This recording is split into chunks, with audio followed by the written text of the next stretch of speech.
आगे बढ़े। अब ये 180 हम फिर से पढ़ेंगे डायरेक्टर चैप्टर में, तो 180 को छोड़ दीजिए अभी आप। 180 सेक्शन हम फिर से कहां पढ़ेंगे? डायरेक्टर में। 180 पे वहां 2.5 घंटे का टाइम लगाऊंगा। कोई टेंशन? कोर्स भरपूर है, चिंता नहीं करना। चलो, अरे अब टेक्निकल आ गया। क्या आ गया? अब टेक्निकल। अब ये कॉन्सेप्ट आंखों से नहीं, दिमाग से देखो। किससे देखो? दिमाग से। जरा देखो तो क्या लिखा हुआ है हेडिंग, जोर से बोलेगा सारा बच्चा। वायरस कौन बोला भाई? वायरस कहां है भाई? वायरस ना, वायरस। ये कोई ज्यादा वायरस तुम लोग को पसंद नहीं आ गया आजकल? अल्ट्रा वायरस या अल्ट्रा वायरस? एक बार फिर से बोलो, मजा आ रहा सुनने में। चलिए एक बार और।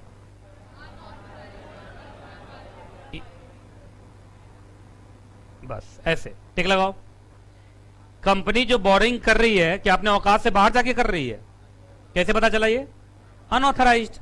अरे अनऑथराइज्ड का मतलब क्या? Paid up share capital plus free reserve से बाहर आप जाएंगे। अगर एसआर पास नहीं हुआ है तो आप अनऑथराइज्ड थे ना, आपने ऑथराइजेशन तो नहीं लिया शेयर होल्डर से। सही कह रहा हूं कि नहीं कह रहा हूं? पहले बताइए आप। अरे मैंने बोला था 70 लाख याद रखने के लिए। 70 लाख हमारा क्या था? Aggregate of paid up share capital plus free reserve. Paid up share capital 50 lakh और फ्री रिजर्व 20 लाख, ये था।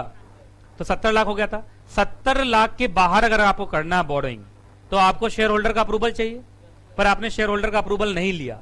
इट मींस आपने क्या, कैसी बोरोइंग कर ली? अनऑथराइज्ड। एक क्वेश्चन पूछ रहा हूं, पहले उसका जवाब देना। ये पहले हम इसको यहां पढ़ ही लेते हैं। Where a company borrows without the authority, without the authority. Unauthorised तो तभी होता है जब अथॉरिटी से बाहर जाके काम करोगे, है ना। अच्छा, अथॉरिटी कहां से मिलती है? या तो आर्टिकल से। कहां से मिलती है? आर्टिकल से। या आर्टिकल में हमने कोई अमाउंट बता दिया था, उस अमाउंट से आप बाहर नहीं जाएंगे, उस अमाउंट से आप बाहर नहीं जाएंगे। तो अगर उस अमाउंट से बाहर चले गए तो it means it's a ultra vires. Ultra vires का मतलब होता है beyond the power. Ultra vires का मतलब क्या होता है? बियॉन्ड द पावर, मतलब पावर से बाहर, बियॉन्ड द पावर। तो याद रखिएगा ये अल्ट्रा वायर्स माना जाएगा। क्या माना जाएगा? Ultra vires. और याद रखिएगा अल्ट्रा वायर्स बोरोइंग होता है वॉइड। अल्ट्रा वायर्स बोरोइंग क्या होता है? Void. Null and void ab initio, शुरू से ही वो गलत होता है। और एक चीज सुनिएगा, एकदम शांत रहिएगा, जो चीज शुरू से गलत है उसको आप बाद में ठीक भी नहीं कर सकते। तो जो गलत है तो गलत है। अब जो गलत है उस पर केस ही नहीं होता है। याद रखिएगा वॉइड कॉन्ट्रैक्ट के ऊपर केस नहीं होता है। दोनों पार्टी में से कोई केस नहीं कर पाएगा, ना कंपनी कर पाएगी ना क्रेडिटर। क्रेडिटर को हम क्या बोलेंगे? लेंडर। अरे कंपनी को जो पैसा देगा वो कौन है कंपनी के लिए? लेंडर। और कंपनी कौन है? बोरोअर। तो यहां दो वर्ड चलेगा। कंपनी हमारी क्या रहेगी? बोरोअर। और हमें जो पैसा देगा वो कौन होता है? क्रेडिटर। क्रेडिटर को यहां क्या बोलेंगे? लेंडर। तो अगर लेंडर वर्ड आ जाए तो घबरा मत जाना। अगर अल्ट्रा वायर्स बोरोइंग है तो याद रखिएगा अल्ट्रा वायर्स बोरोइंग वाले अमाउंट पे ना कंपनी केस कर पाएगी और ना ही क्रेडिटर, ना बोरोवर केस कर पाएगा ना ही लेंडर, क्योंकि कोर्ट केस ही नहीं लेगा। जैसे कोर्ट के पास तुम केस लेके गए तो कोर्ट क्या बोलेगा? अरे तो वॉइड है, और वॉइड तो हमें दिखाई नहीं देता। आपको मालूम है वॉइड कॉन्ट्रैक्ट कोर्ट को दिखाई नहीं देता है, जज को दिखाई नहीं देता है। तो जब वो जज को दिखाई नहीं देगा तो बोलेगा मैं कहां से कोई रिलीफ दूंगा यार? अरे कोई रिलीफ रेमेडी देने के लिए मुझे दिखाई तो देना चाहिए। और वॉइड कॉन्ट्रैक्ट तो लॉ के नजर में वॉइड होता है, और कोर्ट का नजर तो लॉ का ही नजर है। अच्छा एक बात बताइए, कोर्ट का नजर, जज का नजर तो लीगल नजर है ना। और वॉइड जो चीजें होती हैं लॉ में, क्या वो लॉ की दुनिया में एग्जिस्ट करता है वॉइड चीज? तो जब लॉ के नजर में वो कॉन्ट्रैक्ट ही एग्जिस्ट नहीं करेगा तो उस पर कोर्ट केस लेगा कैसे? तो देखो यहां आगे लिखा हुआ है, क्या लिखा हुआ है? In such a case the contract is void and lender can not sue the company for the return of the loan. ये सबसे अजीब बात, मतलब लेंडर को अल्ट्रा वायर्स वाला जो पार्ट है वो अब वापस कोर्ट के थ्रू तो नहीं होगा कम से कम। अगर out of the court settlement हो जाए तो बात इज अलग, लेकिन अगर आप कहोगे कि कोर्ट के थ्रू हो जाए तो कोर्ट में वो केस जाएगा ही नहीं। एक एग्जांपल लेता हूं, सुनो। मान लीजिए, इधर देखिए, मान लीजिए एक कंपनी है, इधर देख लो। अरे बहुत टफ है भाई। इस कंपनी के आर्टिकल में या तो अमाउंट लिख दिया था या ये लिख दिया था वही paid up share capital plus free reserve. तो मान लीजिए आर्टिकल में लिखा हुआ था paid up share capital plus free reserve तक की बोरोइंग कंपनी कर सकती है। तो पेड अप शेयर कैपिटल कितना 50, फ्री रिजर्व कितना 20, दोनों मिला कितना हो गया 70। तो 70 जो लिमिट है वो आ रहा आर्टिकल से। और सुनो इधर देखना, इधर देखना, इधर देख लो, बहुत इंपॉर्टेंट।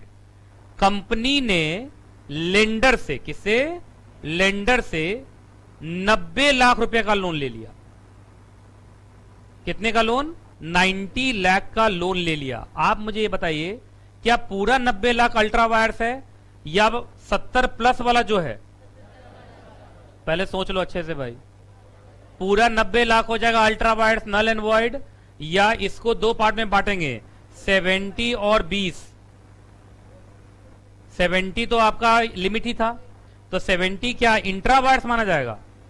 इंट्रा का मतलब विद इन, क्या माना जाएगा ये इंट्रा, इंट्रा का मतलब विद इन।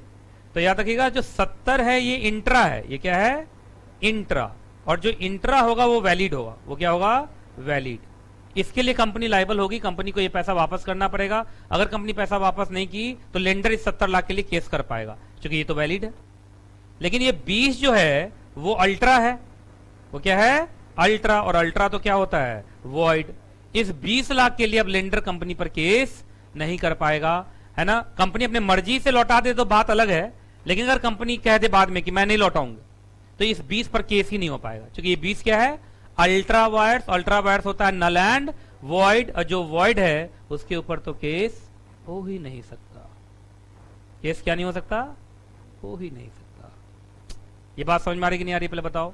तो जल्दी बताइए 70 लाख के लिए सू कर पाएगा लेंडर, या 70 के लिए तो करेगा यार, 70 के लिए नहीं करेगा यार, 70 तो इंट्रा वायर्स है ना, लेकिन 20 के लिए नहीं कर पाएगा। तो बताइए इस केस का आंसर क्या होगा, lender can sue for 70 lakhs। क्यों 70 lakhs के लिए, बिकॉज ये इंट्रा था और इंट्रा तो वैलिड होता है। लेकिन lender can not sue, lender can not sue for 20 lakhs। क्यों 20 lakhs, क्यों बीइंग, बोलो अल्ट्रा वायर्स। और अल्ट्रा वायर्स जो होगा वो क्या होता है null and void ab initio. तो जो चीज शुरू से गलत है कोर्ट की नजर में तो आएगा ही नहीं। जब कोर्ट की नजर में आएगा नहीं तो कोर्ट बोलेगा ये 20 लाख तो मुझे नजर ही नहीं आ रहा भाई, तो क्या रिलीफ दूं, क्या रेमेडी दूं। तो अब कुछ लोगों को बहुत बुरा लगा होगा, सर ये तो गलत है ना सर, लेंडर ने तो 90 लाख दिया था ना सर। तो भाई लेंडर को तो देखना चाहिए था। आपको याद है डॉक्ट्रिन ऑफ कंस्ट्रक्टिव नोटिस, अगर इस लेंडर ने इस कंपनी का आर्टिकल देखा होता तो वही देख के पता लगा लिया होता कि 70 लाख तक की कंपनी बोरिंग कर सकती है। लेकिन तुम आर्टिकल देखे नहीं, तो जो आर्टिकल देखा नहीं, मेमोरेंडम देखा नहीं, या बिना आर्टिकल मेमोरेंडम देखे भी काम करोगे तो कंपनी उसके लिए लाइबल थोड़ी होगी, लाइबल सामने वाला पार्टी होगा। याद है डॉक्ट्रिन ऑफ कंस्ट्रक्टिव नोटिस, है ना। जो बच्चा नहीं पढ़ा है वो पढ़ेगा, एसबीसी में एक चैप्टर है memorandum and article, charter document, वहां पे डॉक्ट्रिन पढ़ाया जाता है, doctrine of constructive notice. Company की तरफ से कहा जाता है कि हर आदमी को कंपनी से डील करने से पहले कंपनी का मेमोरेंडम आर्टिकल उसको पढ़ना चाहिए। अगर बिना पढ़े आप आते हैं, बेवकूफी करते हैं, तो उस बेवकूफी के लिए आप खुद लाइबल होंगे, कंपनी लाइबल नहीं होगी। ये बात समझ में आ रही कि नहीं आ रही पहले बताइए। अगर ये लेंडर अगर कंपनी का आर्टिकल मेमोरेंडम देखा होता तो जानते हो क्या बोलता, हम आपको 70 लाख ही दे सकते हैं, क्योंकि हमने आपका औकात चेक कर लिया आपके आर्टिकल से। आपका औकात कहां तक पैसा लेने का है 70, और 90 मांग रहे हो यार, औकात से बाहर मांग रहे हो क्या, है ना। तो अगर समझदार होता तो, लेकिन वो तो बेवकूफ है, तो बेवकूफ है तो गया 20 लाख उसका, कंपनी मौज में। मिलेगा मिलेगा। कितना दुखी हो गया सर, ये तो बुरा है ना सर। एक बात तुम लोगों को बचपन से सिखाया है, लॉ जागरूक लोगों की मदद करता है, लापरवाहों की नहीं। तो आप अगर लापरवाह बनेंगे और मेमोरेंडम आर्टिकल चेक नहीं करेंगे, आप ऐसा फेंक के आ जाएंगे, तो फिर क्या करेगा लॉ। अच्छा क्लास में कोई बच्चा बैठा हुआ मालूम चला, अब मैं उसको देख रहा हूं, और देख रहा हूं अपना पैर पकड़ के मुंह में ले रहा है। अब मैं कुछ कर सकता हूं उसको खुद मालूम होना चाहिए कि पैर गंदा होता है, मुंह में लेंगे तो फिर ये गलत चीज है। एकदम कुछ देर से एकदम किए जा रहा है, तो क्या मदद करूंगा उसका बताओ यार। तो अपने पैर पे कुल्हाड़ी मारिएगा तो कौन बचाने आएगा आपको। ये अपने पैर पे कुल्हाड़ी मारने जैसा नहीं है। आपको कंपनी का मेमोरेंडम आर्टिकल चेक करना चाहिए था, और चेक करके पूछना चाहिए था कंपनी सेक्रेटरी से कि कंपनी सेक्रेटरी तुम्हारा मेमोरेंडम आर्टिकल देखा, 70 लाख तक की बोरिंग कर सकते हो, 90 क्यों मांग रहे हो यार। और अगर 90 मांग रहे हो तो क्या तुमने आर्टिकल ऑल्टर किया? क्या तुमने शेयर होल्डर से अप्रूवल लिया? तो तुमने तो पूछा ही नहीं, क्योंकि तुमने आर्टिकल देखा नहीं। तो आर्टिकल देखा नहीं तो तुम लापरवाह हो, और लापरवाहों की लॉ कभी मदद नहीं करता है। उतार लो मुंह, क्या देख रहे हो मेरा? बाप रे बाप, सब एकदम एक्टर ही है मेरे क्लास में, एकदम हीरो की तरह दिख रहा हो। जल्दी उतारो। और अगर हैंडराइटिंग समझ में ना आए तो बगल वाले से पूछिए, उसको भी समझ में ना आए उसके बगल वाले से पूछिए, और उसको भी समझ में ना आए CS नीतीश कुमार जायसवाल से पूछिए। कौन है ये CS नीतीश कुमार? जल्दी जल्दी जल्दी जल्दी जल्दी, रुको अभी चेक कर रहा हूं। अगर किसी के बुक में उतरा हुआ नहीं मिला उसका पेज फाड़ दूंगा। आ रहा हूं मैं आ रहा हूं। अभी कोई भी बच्चा उठेगा ना तो मेरे से पूछ के जाएगा इसके बाद। हाँ, इसके बाद अब कोई बच्चा उठ के इधर उधर जाएगा तो मेरे से पूछ के जाएगा। है ना? अभी रुक जाओ, आप जाओ।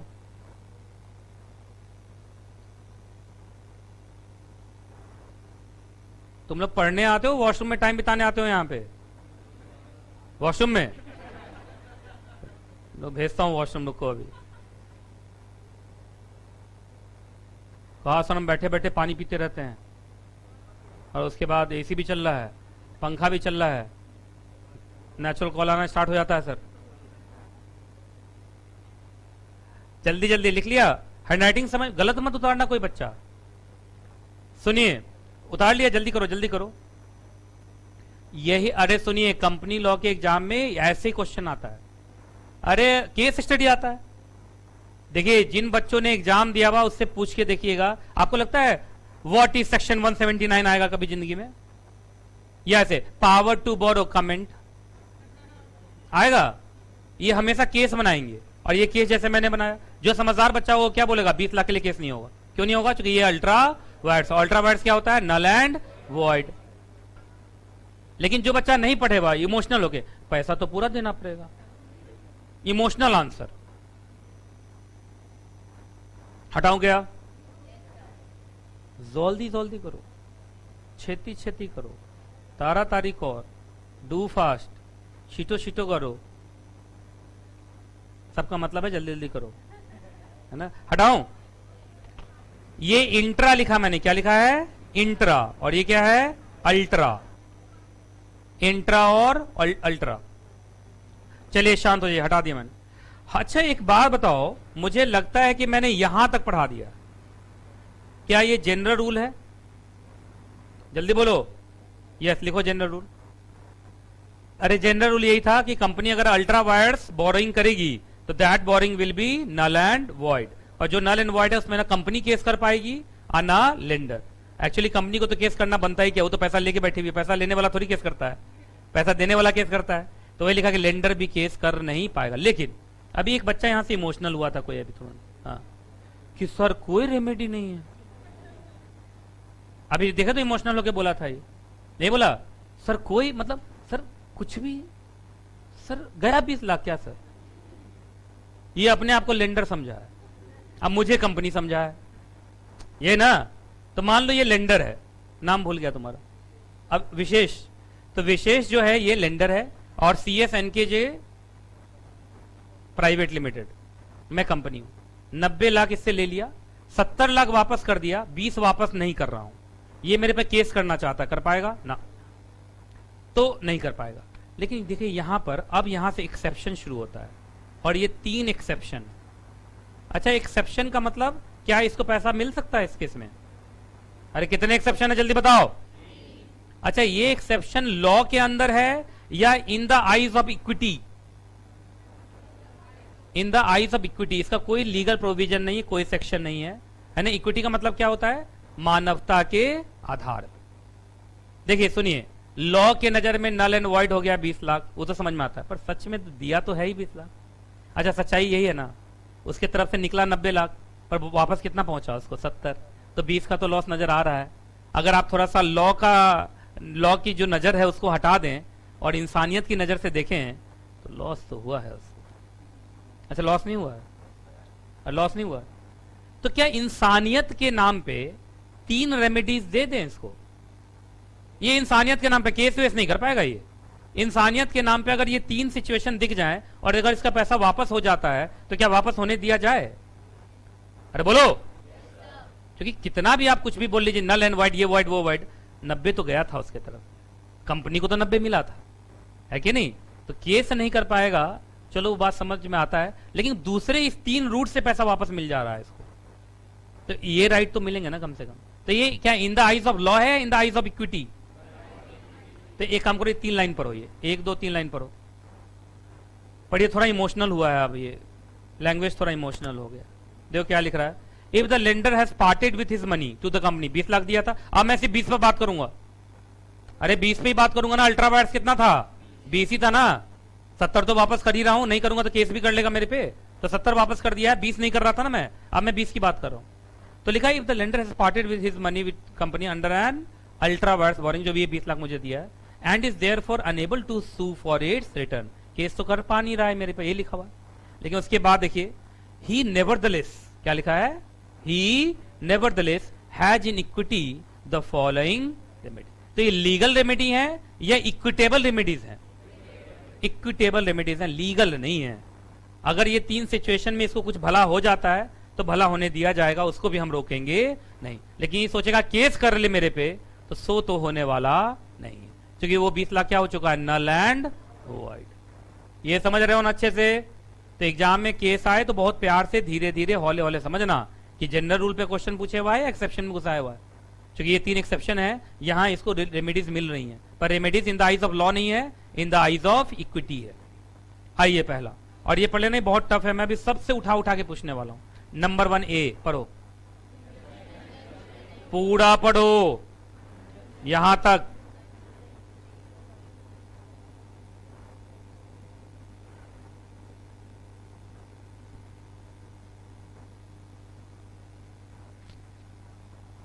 आ गया समझ में?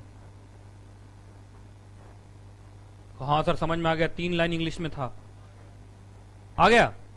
चलो इधर सुनो, इधर सुनो, इधर देखो। हाँ जी, इससे मैंने 90 लिया, 70 लौटा दिया, 20 नहीं लौटा रहा हूं, अब 20 पर केस भी नहीं कर पाएगा, इतना तो सबको मालूम है, जनरल रूल है।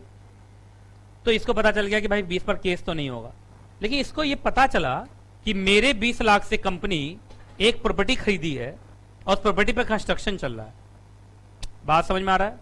तो क्या ये इतना करवा सकता है कोर्ट में जाके कि सर उस 20 लाख की प्रॉपर्टी पर इंजंक्शन लगा दीजिए, स्टे ऑर्डर, मेरा नहीं हुआ तो कंपनी का भी तो नहीं होना चाहिए, हम कंपनी को यूज नहीं करने देंगे। बोलो, इसको अलग इधर उधर मत ले जाओगे, तुम मेरी नहीं हुई तो किसी की नहीं होगी, ये नहीं है।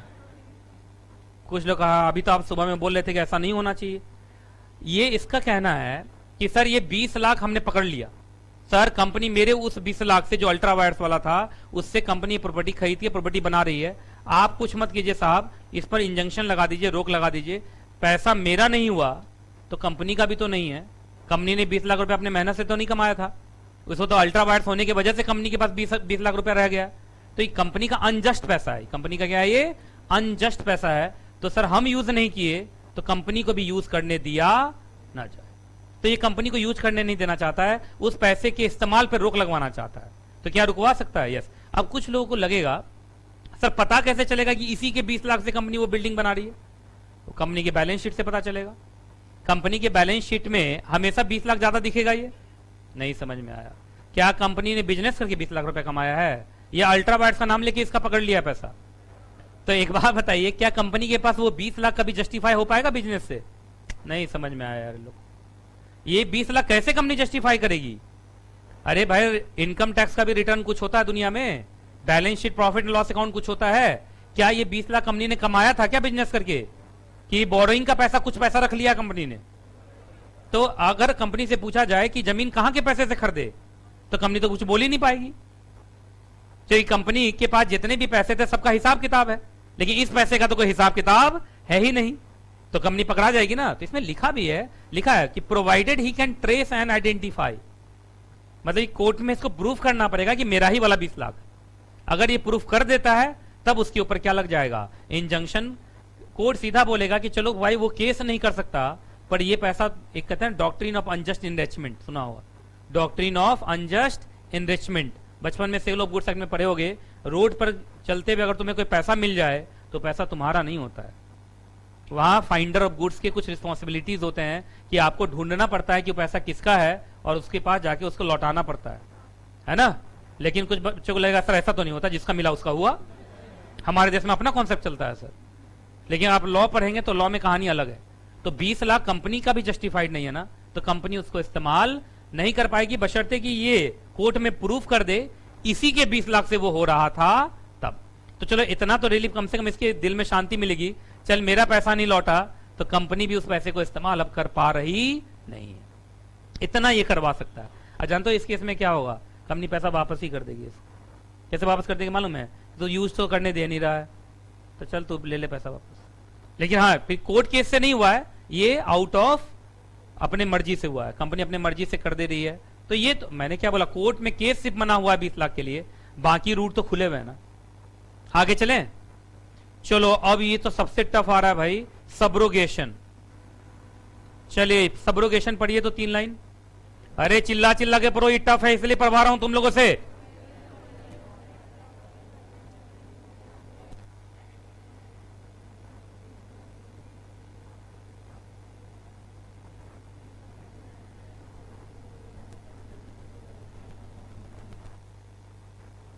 पढ़ लिया।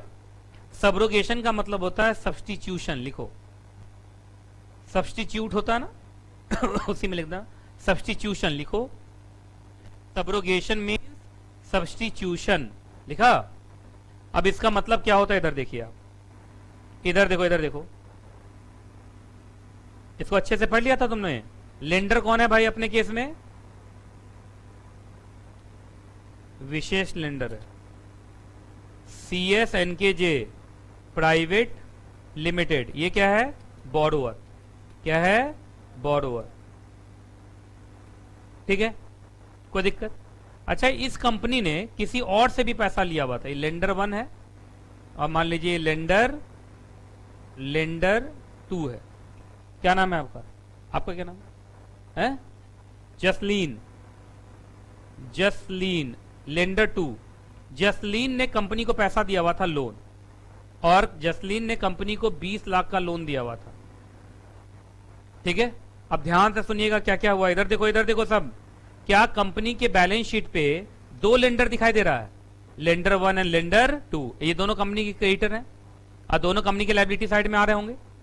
अरे ना, अब सुनिए क्या हुआ, तुमको याद होगा इससे मैंने 90 लाख लिया था, 90 लाख में कितना लौटा दिया, 70 लाख लौटा दिया, पर 20 लाख इसका मैंने लौटाया नहीं, और ये केस भी नहीं कर पाएगा मेरे पे। अब सुनो इस 20 लाख का मैंने क्या इस्तेमाल किया था, इस 20 लाख से मैंने इस लेंडर का पैसा लौटा दिया, इस लेंडर का पैसा मैंने क्या कर दिया, लौटा दिया। तो मैंने अपना क्रेडिटर खत्म कर लिया, क्या कर लिया, क्रेडिटर खत्म कर लिया। तो मैंने अपना बैलेंस शीट साफ कर लिया। अरे साफ नहीं कर लिया बैलेंस शीट, देखो लेंडर 1 को तो 70 लाख देके ही मैंने साफ कर दिया होगा अपने बैलेंस शीट से, क्योंकि अब तो केस भी नहीं कर पाएगा, तो ये गया। और लेंडर 2 को भी इसी के पैसे से निपटा लिया। और ये विशेष तो है ही थोड़ा इस तरीके का, ये एकदम कंपनी के पीछे लगा हुआ था कि अगर मेरा पैसा नहीं लौटा तो हम तुम्हें भी यूज करने नहीं देंगे, लगा हुआ है ये। क्या तुम ऐसे ही बोलते हो, कैसे ऐसे नहीं बोलते, कैसे बोले, अच्छा जैसे भी गाली गलौज कर दिया है। चलिए इधर देखिए, अब सुनिए जरा ध्यान से, अब सुनिए ये 20 लाख से जहां आपने जसलीन को हटाया, अगर विशेष कोर्ट में प्रूफ कर दे कि मेरे ही 20 लाख से इस क्रेडिटर को हटाया गया है, तो याद रखिएगा विशेष एक नया क्रेडिटर बन जाएगा यहां पे, और एक नया विशेष और 20 लाख से एक नया क्रेडिटर खड़ा हो जाएगा।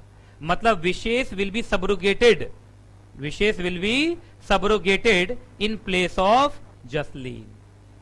और ये हाँ, और ये जो नया क्रिएशन हुआ है ये प्रॉपर क्रिएशन होगा, company will be liable to Vishesh. इस बार उस किस मतलब किससे, जसलीन। हाँ जसलीन के जगह में जसलीन हटी, अपने आप ही वहां पर अब क्या माना जाएगा, विशेष माना जाएगा। और ये कि नया डेट क्रिएट होगा, क्या क्रिएट होगा, ये नया डेट, इसका पुराने डेट से कोई मतलब नहीं है। इसका मतलब कंपनी को अब ये 20 लाख वापस करना ही पड़ेगा। तो सबरोगेशन का मतलब होता है दूसरे के जगह पे आ जाना।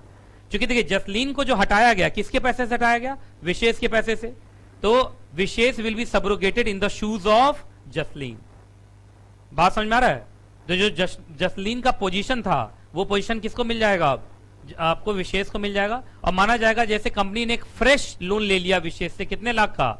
20 लाख का, और एक नया डेट क्रिएट हो जाएगा। ये क्या हो जाएगा? नया डेट क्रिएट। फिर वही बात, प्रोवाइडेड कि ये कोर्ट में ये प्रूफ करे कि मेरे 20 लाख से ही जसलीन का सफाया किया गया है, तब होगा, अदरवाइज नहीं। अब मैंने बता दिया था आराम से प्रूफ कर सकेगा, क्योंकि ये कंपनी से पूछा जाए कि 20 लाख तुम जसलीन को दिए, कहां से लाए?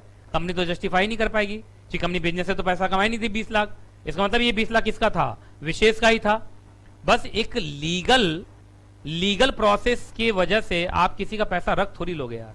इन द आइज ऑफ इक्विटी तो आपको वापस करना पड़ेगा, इन द आइज ऑफ। हाँ, लेकिन केस देखिए, क्या यहाँ केस वेस हो रहा है क्या पैसा रिकवरी के लिए? नहीं, केस वेस तो कुछ नहीं हो रहा है। क्या विशेष कोई केस वेस कर रहा है? ना, विशेष का सिर्फ इतना कहना है कि मेरे पैसे से जिसका सफाया किया आपने, उस जगह पे हम अब क्रिएट हो जाएंगे। आप एक बार फिर से पढ़िए इसको, क्या यही लिखा हुआ? फिर से पढ़िएगा, पढ़िए फिर से पढ़िए, सोचिए इस पर केस कितना टफ बन सकता है एग्जाम में। लिखा है तो, he will be subrogated to the position of creditor paid off. कहां लिखा हुआ line? He would be subrogated to the position of creditor paid off. Creditor paid off कौन था? कौन थी? जसलीन। तो जसलीन के जगह पे ये सबरोगेट हो जाएगा। सबरोगेट मतलब सब्स्टिट्यूट हो जाएगा, है ना। जसलीन हटी और विशेष नाम का एक नया क्रेडिटर का क्रिएशन होगा। कितने लाख से? 20 लाख से। अच्छा, लेकिन मान लीजिए अगर 25 लाख से वो हटी है तो, जैसे कंपनी ने 25 लाख का लोन लिया था जसलीन से, तो 25 लाख से हटा, तो 25 लाख का थोड़ी क्रेडिट होगा, 20 ही का होगा। तो यहीं लिखा है, and to that extent would have the right to recover his loan from the company, उतना ही जितना इसका बनता है। क्योंकि 25 लाख का लोन सफाई पूरा 25 उसके पैसे से थोड़ी हुआ है, उसके तो सिर्फ 20 लाख यूज हुआ ना। तो 20 लाख से ये क्या क्रिएट हो जाएगा? एक नया क्रिएटर। ये नया होगा, इसका पुराने से कोई मतलब नहीं है। ये कंपनी के ऊपर क्या बनेगी? एक फ्रेश लाइबिलिटी। तो कुछ लोगों को बुरा लग रहा है सर कंपनी के ऊपर फ्रेश लाइबिलिटी। अरे भाई, कंपनी तो 20 लाख इसका ली हुई है ना, तो कंपनी के साथ बुरा थोड़ी कर दिए तुम। ये तो जस्ट एंड इक्विटेबल है, इसका भी भला हो गया और कंपनी का भी हो गया, कंपनी को नुकसान थोड़ी हुआ है कि नहीं? चलिए तीसरा बोलो अब। जितना अमाउंट होगा उतना ही से क्रिएट होगा, जितना पेड ऑफ है। जितना क्या है? Paid off, subject to a maximum limit of 20 lakh. चलिए ये पढ़ो, सूट अगेंस्ट डायरेक्टर। जैसे ये बोल रहा कम पैसा दिया था जसलीन को, मान लीजिए सर जसलीन का 5 ही लाख का लोन था, तो इसका 5 ही लाख तो यूज भी हुआ है, तो 5 ही लाख के लिए सबरोगेटेड होगा, बाकी 15 लाख के लिए फिर ढूंढता रहेगा मेरा पैसा जाता कहां है। अरे यही तो काम कर रहा है बैठ के वो। आपको याद है 90 लाख देते जब 70 वापस किया, और मैंने बोला 20 वापस नहीं करूंगा, तो बोला केस करूंगा। मैंने कहा जा केस कर ले, केस तो हो ही नहीं पाएगा, नल एंड वॉइड है। उसी दिन से मेरे पीछे पड़ गया कि देखता हूं तू यूज कहां करता है। पहला बार यूज कर रहा था मैं बिल्डिंग लेके, तो बिल्डिंग पे क्या लगवा दिया? Stay order. दूसरे में इसके पैसे का इस्तेमाल कहां किया मैंने? अपने क्रेडिटर को पेड ऑफ करने में। तो जो जो क्रेडिटर को पेड ऑफ करता जाता था वहीं पे ही पहुंच जाता था, और उतने ही अमाउंट से एक नया क्रेडिटर ये बन जाता था। यही हो रहा है ना अभी तक। अरे समझ रहे हो कि नहीं समझ रहे हो? चलिए तीसरा, पूरा पढ़ो।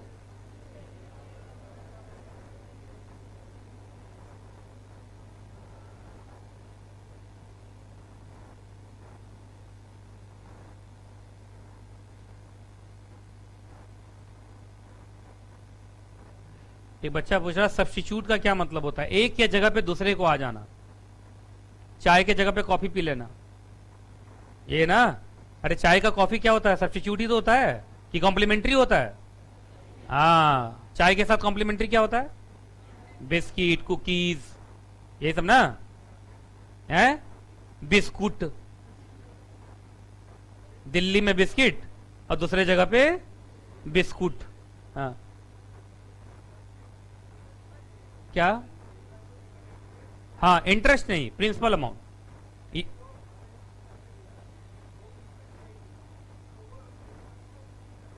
इंटरेस्ट का क्लेम इस 20 लाख पे ना, नहीं, रिकवरी के लिए, प्रिंसिपल रिकवरी है, इंटरेस्ट का नहीं। यहाँ तो प्रिंसिपल नहीं मिल रहा है इसको, इंटरेस्ट तो बहुत दूर का बात। हाँ, नहीं नहीं, इंटरेस्ट नहीं। चलिए तीसरा पढ़ लिया तुम लोगों ने। अच्छा एक बात बताइए, इधर देखिए, सुनो सुनो सुनो, इधर सुनो। अगर मान लो ये जो विशेष है, जैसे हम लोग इसको बेवकूफ समझ रहे हैं ना सब लोग मिलके, समझ, लापरवाह है, बेकार है, इसको कंपनी का आर्टिकल पढ़ना चाहिए था, मेमोरेंडम पढ़। आज इसकी नौबत क्यों हुई है बताओ पहले? ये जो जगह जगह ठोकर खा रहा है, कभी कह रहा है जसलीन की जगह पे मैं बैठूंगा, कभी बोल रहा है कि तू बिल्डिंग बना रहा है उस पर स्टे ऑर्डर लगवाऊंगा, आज इसकी ऐसी नौबत इस वजह से हुई है क्योंकि इसने मेमोरेंडम आर्टिकल पढ़ा नहीं था। काश ये पढ़ा होता और 90 ना देके सिर्फ 70 दिया होता तो शायद इसकी जिंदगी आज अच्छी होती, ये इस ढंग से बर्बाद ना हुआ होता, दुखी ना हुआ होता। कहीं से दुखी लग रहा है, देखो तो 32 के 64 दांत दिखा रहा है। चलिए इधर देखिए, हाँ जी सुनो शांति से।